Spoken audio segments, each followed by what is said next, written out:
Morning, peeps. I don't know if this might help anybody out, but been holding back for the past, I'd say 10 years, maybe 15.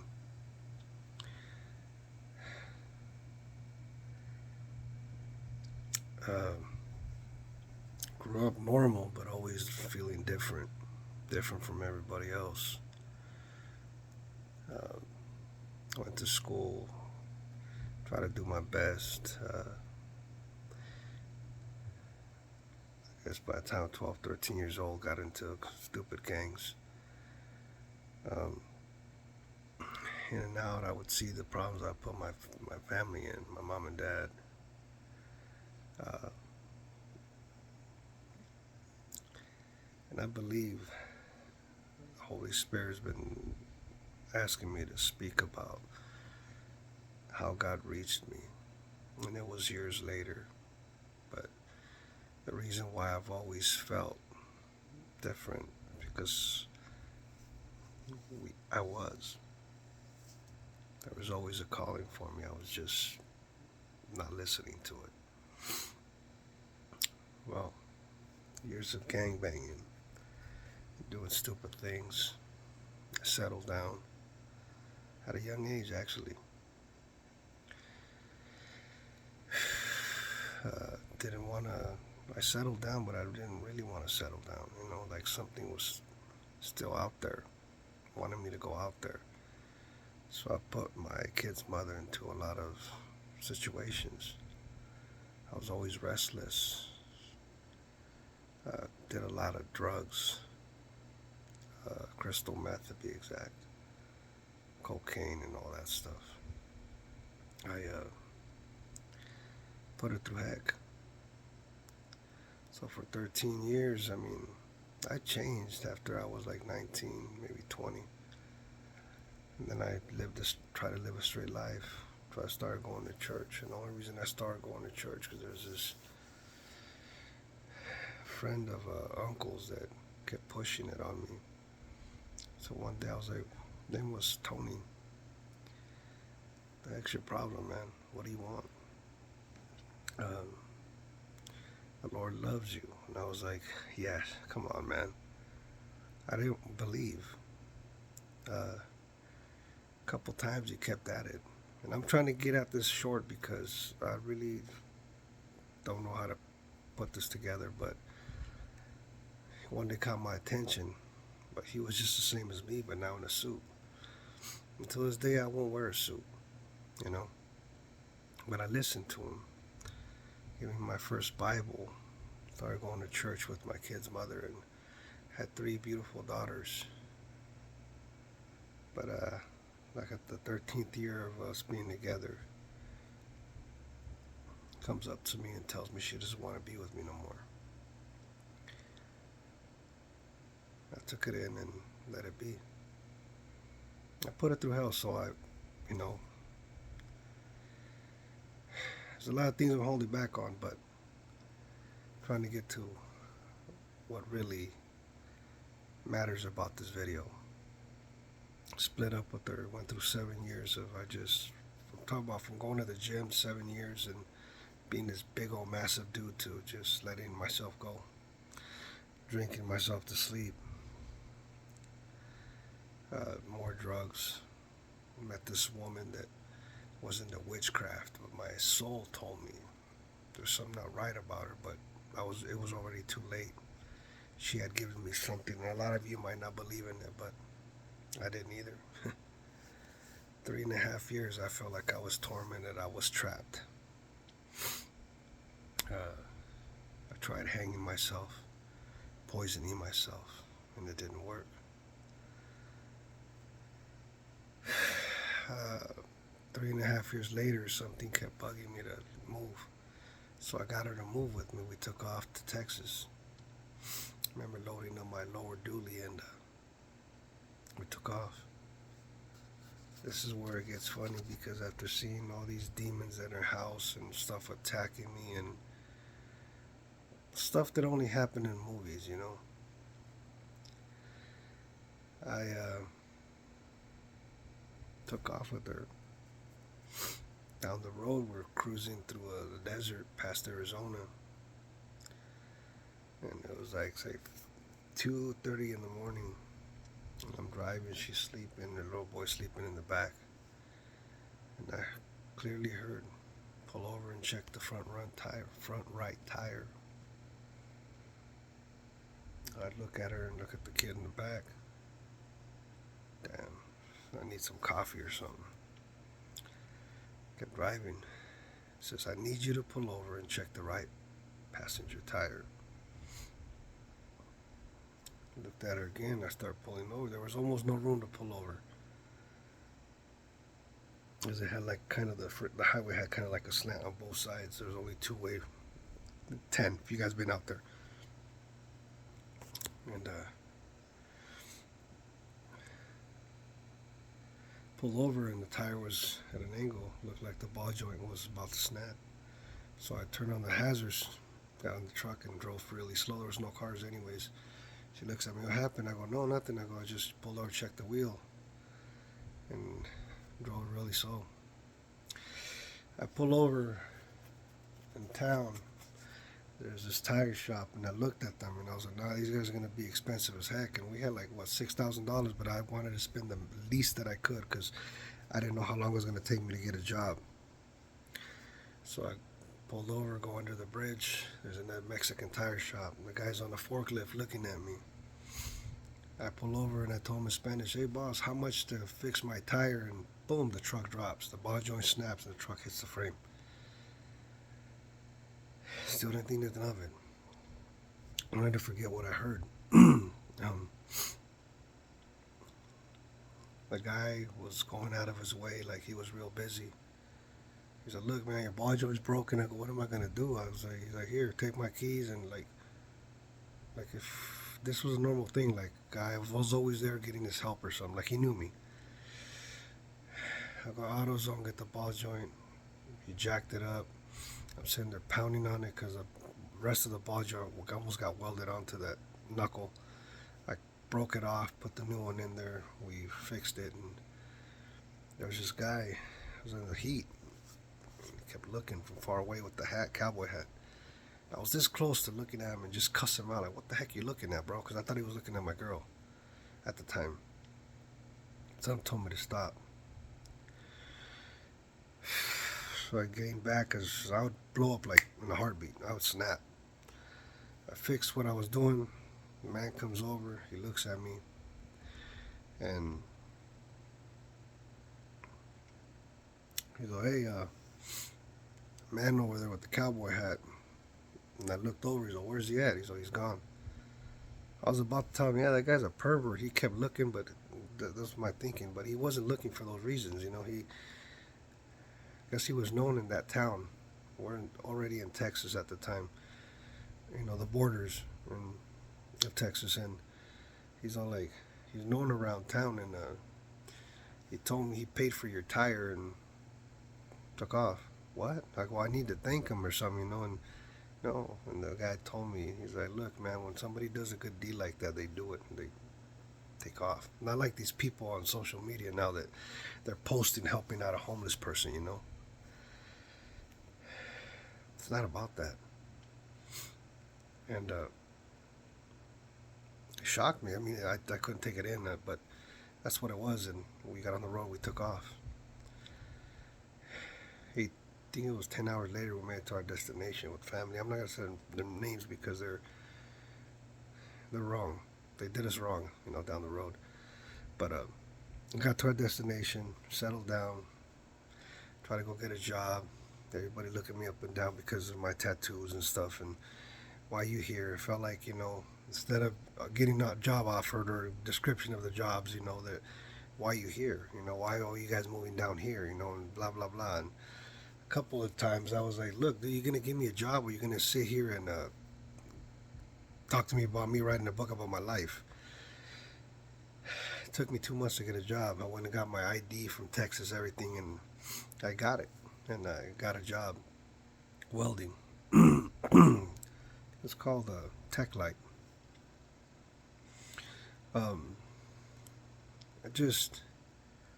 It's it's crazy because I didn't know the path that I was on, and I believed in God, but all I've seen was all the bad mistreatment from people, and would just cause my anger to just for me to blow up even more. I had no patience for people, and so I'm trying to settle down and we get our own place. I'm gonna leave all the bad that my family did to me because all they did was bad. Even after all the help that I gave to them, I'm not gonna put them, throw them under the bus or anything.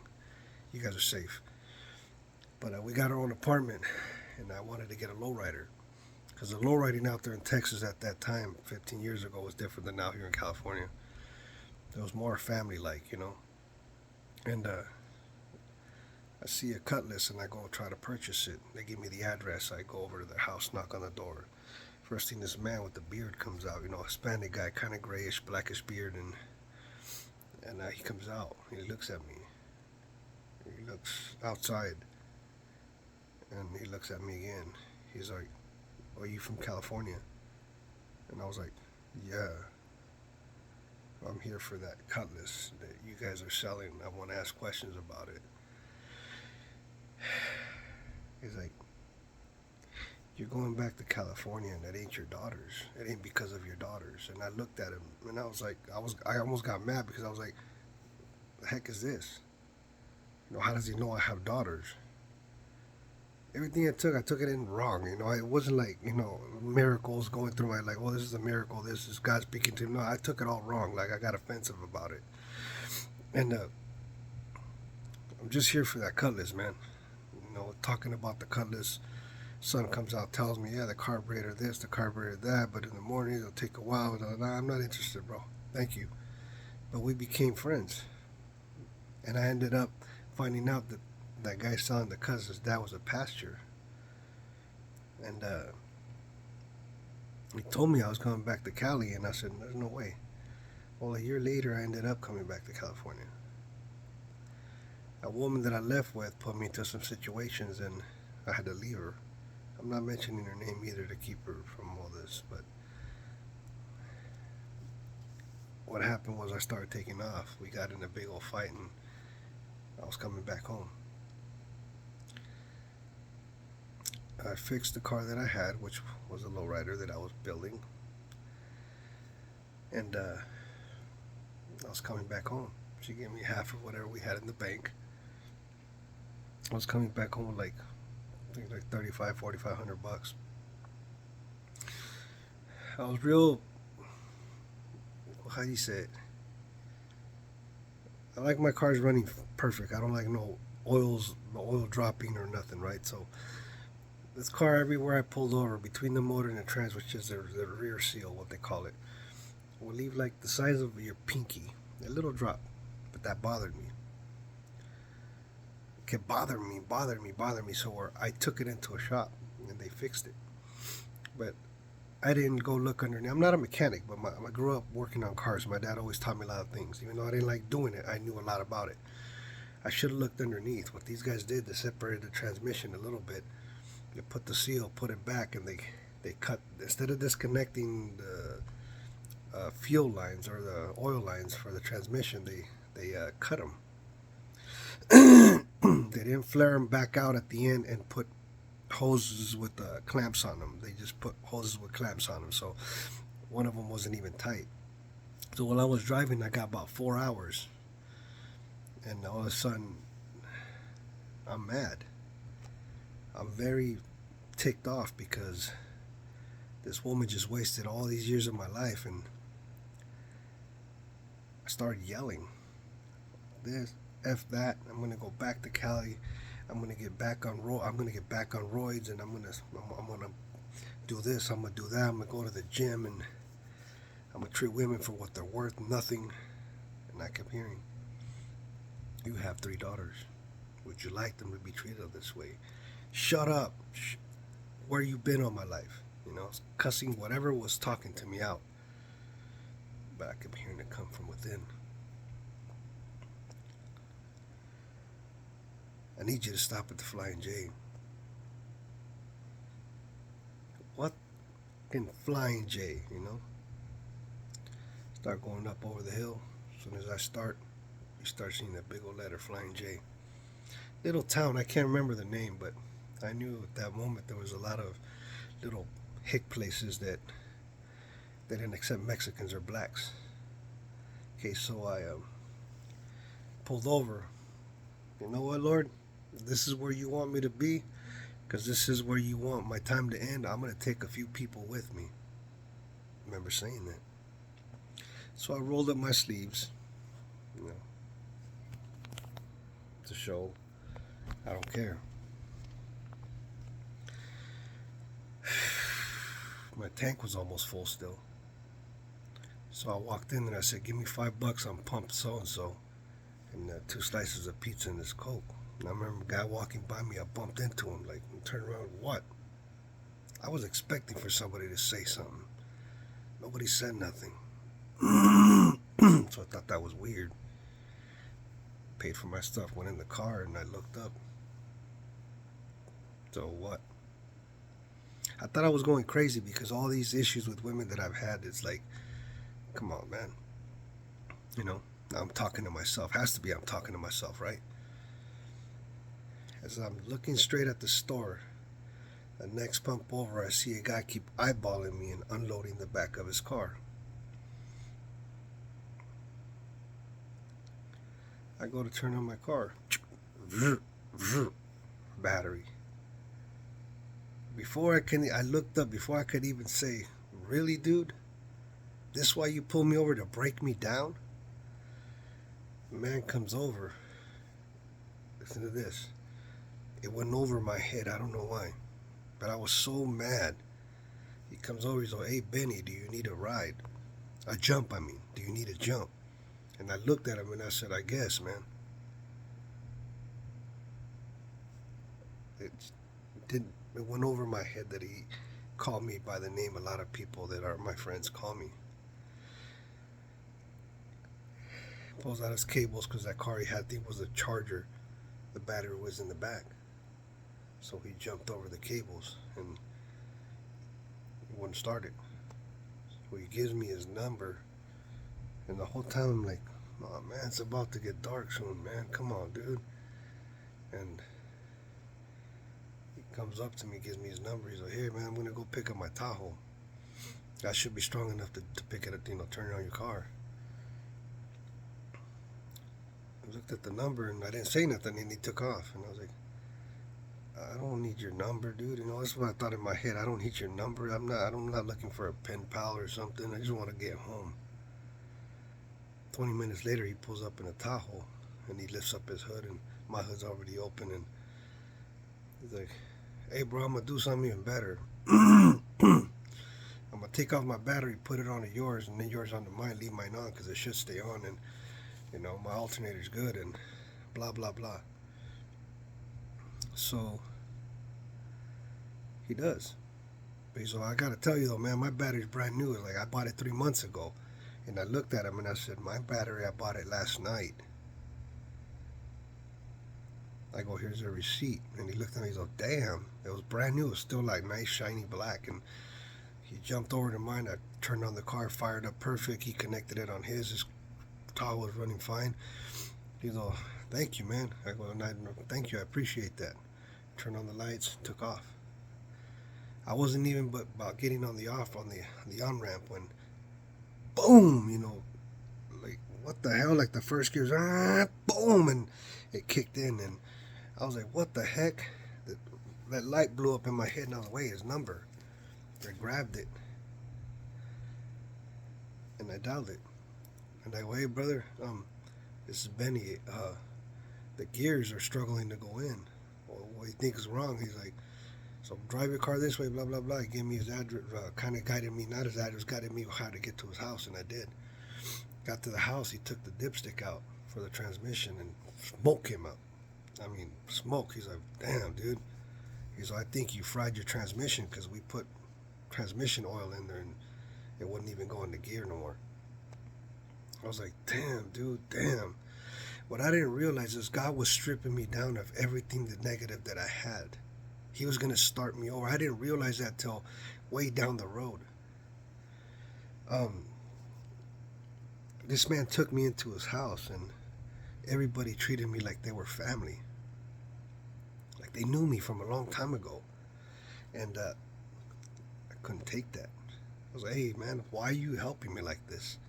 And he kept talking about the Lord, God, the Lord, the Lord. And I was like, there you go with your bull again, man.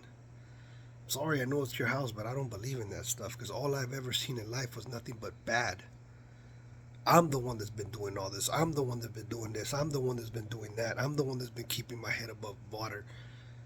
It was so wrong. I go, how do you know I'm not a killer? I'm not no child molester, no rapist or nothing. And you're just bringing me in your house like this. And he's like, you're none of those things, bro. Because the Lord already talked to me about it. There you go with your bull again, man. He's besides that, Benny, is I do whatever the Lord asked me to. And even if you were all those things, we're all black belts. I remember started laughing. Well, put money into that car. 13-inch wheels, stereo system. I bought it off an old guy. It barely had like 60,000 miles. It was a Buick Roadmaster. I didn't want to let it go, but I didn't realize what God was doing. God was trying to free me before He started me brand new from everything that I've had.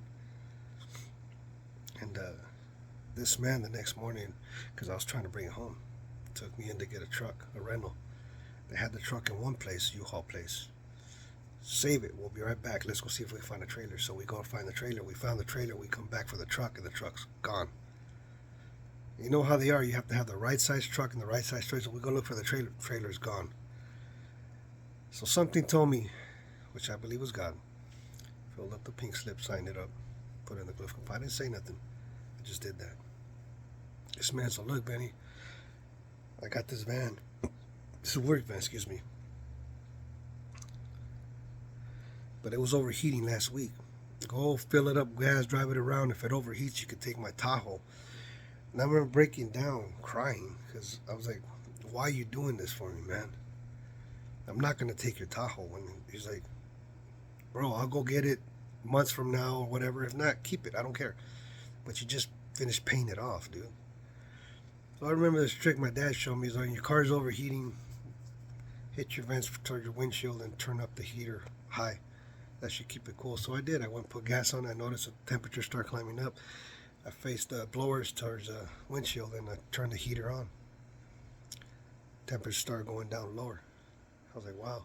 He's like, is it overheating, Benny? I go, nah, man, it's running cool. He's all, oh, wow. Damn. I lied to him.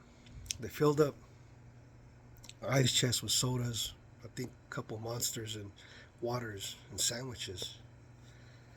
I hugged them and told them thank you, and I took off. I started crying when I got in that van. Like I couldn't control it.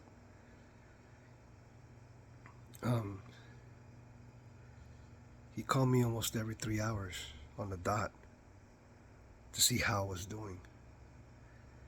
Until I made it to where I was coming down and you could see all Coachella, Palm Springs, everything. He called me the last time. He's like, how you doing, brother? And I'm doing good. But hey man, I say an hour away. Let's say an hour, maybe an hour and a half away. To me, it was nothing because I knew from Coachella to hit Homeland, I knew where I was at. He said, all right, brother. So we said our thank yous, and I know when you get home, you're going to be tired, and did. Made it home, see moms and pops, and I was tired because I think I drove like 19, 20 hours straight. And to me, that's a big thing. I can't handle that. So I went home to sleep, passed out. The next morning, I got up. I got there early in the morning. I think it was like 10 o'clock when I got to my parents' house. So I slept all that day and all night and got up the next day. My dad the next day got up, wanted to go to Ensenada. And I go, Dad, when we take the van, big old church van. He's like, all right. But I go, can you help me fix the thermostat? Because the thermostat was stuck. So, all right, amigo. So he fixed it. And then my buddy calls me, rings up the phone, and I picked it up. And I'm like, yeah, bro, what's up? You know, I just got up and blah, blah. And we were talking. He's like, can I ask you a couple questions? He's like, yeah. I know you don't believe, but this is what happened. And he's like, oh, yeah? He's like, how did I know your name? For a second, I paused and it took me right back to that moment. And I go, how did you know my name? He's like, Benny, the Lord works in beautiful ways. He's like, well, you were broken down there. I was headed home, and I was going to pass that gas station because I could have got gas on the earlier gas station before that. My car was already on empty, and the Lord told me, I need you to make it to the Flying J. There's an important person I need you to help. All my life, I thought of myself as trash. Because even my own mother didn't want me. All my life, I bullied myself, and I hated myself. Because man rejected me. I guess I was looking for man's approval. I don't need man's approval.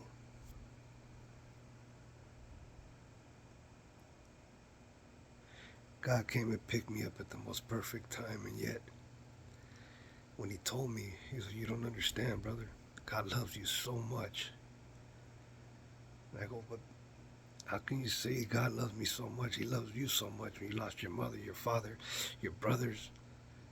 2 of your brothers you lost. How could you still love this man? Because I know where they're at, Benny. They're waiting for me. They're in the better place. God had a purpose for me to take all this witchcraft that woman had done. That trip to Texas was for her. And he used me to clean her slate clean. And on the way back, he showed me when I was supposed to die a couple times. But I have a purpose. I don't care if I cry. I have a purpose. I've done so many bad things in life. And I'm the one that treated myself the worst. I don't need man's approval for anything. God came to heal the sick. That's where I found God, in the desert. And he cleaned me from everything. And yet, I slip and fall every day. People say this is the easiest walk. Well, I heard in a video that it's true. Thieves don't break into an empty home. The devil won't seek to destroy you if there's nothing good. He fears what I'm supposed to become or what I'm supposed to do for the Lord. That's why my attacks are heavy. He wants to destroy me. But I gotta stay on this path. And I don't know if this video might help somebody out there. You're not trash, brother or sister. You're not trash. You are loved by the Lord. Same as me. I've gone from stabbing fools to, I'm not even going to incriminate myself, man, to loving people. That's my hardest part. To trust anybody.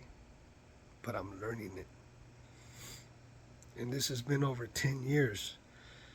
And he's been wanting me to speak. But a lot of these churches, they give you 20, 30 minutes. I should have wrote a book about this. I kept a lot of things away, but what I'm trying to say is the way God approached me. And the only reason he's approached me that way is because I didn't want to listen.